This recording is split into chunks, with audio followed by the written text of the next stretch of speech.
এখন এই মুহূর্তে এবার কেয়ারের যে চিত্রটি আমরা আপনাদেরকে দেখাতে চাই, এখানে কিন্তু নিরাপত্তা আসলে বেশ জোরদার করা হয়েছে।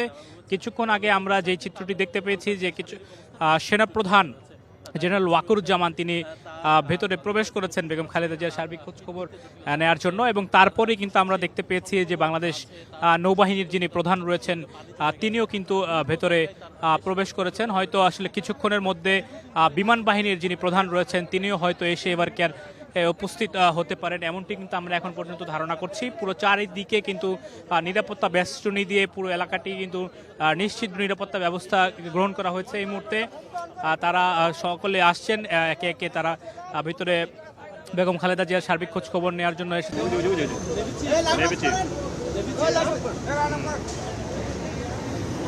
ছবি নিয়ে ভাই কেমনে না পিসেরটা পিসেরটা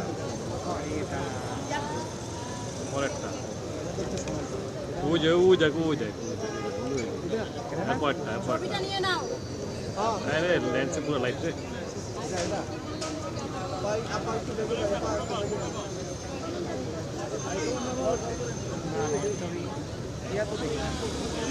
বুঝো এই যে পরে পরে এই যে পিছে এই যে এই যে এই যে পিছে এই যে ওই যে নেবেছি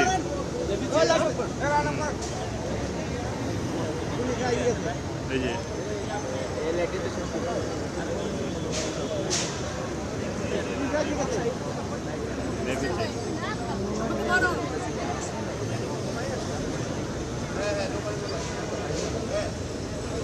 যেখানটায় আসলে এবার কেয়ার হাসপাতালের চতুর্থ তলায় বেগম খালেদা জিয়া চিকিৎসা নিচ্ছেন, সেখানে আসলে তাদের উপস্থিতি আমরা দেখতে পেয়েছি। আজ দুপুর থেকেই কিন্তু এই নিরাপত্তা বেশ জোরদার করা হয়েছে এবার কেয়ার হাসপাতালের চারিদিকে, এবং এরই প্রেক্ষিতে সন্ধ্যাবেলা যে ব্যারিকেডগুলো রয়েছে এই ব্যারিকেডের যে বিস্তৃতি সেটি কিন্তু বেড়েছে, এবং আপনারা কিন্তু এখন আসলে দেখতে পাবেন নিশ্চয়ই চারিদিকে কিন্তু পুলিশের ব্যাপক উপস্থিতি আমরা দেখতে পাচ্ছি, এবং এখানে আসলে জনসাধারণের প্রবেশ একেবারেই কিন্তু সীমিত করে রাখা হয়েছে।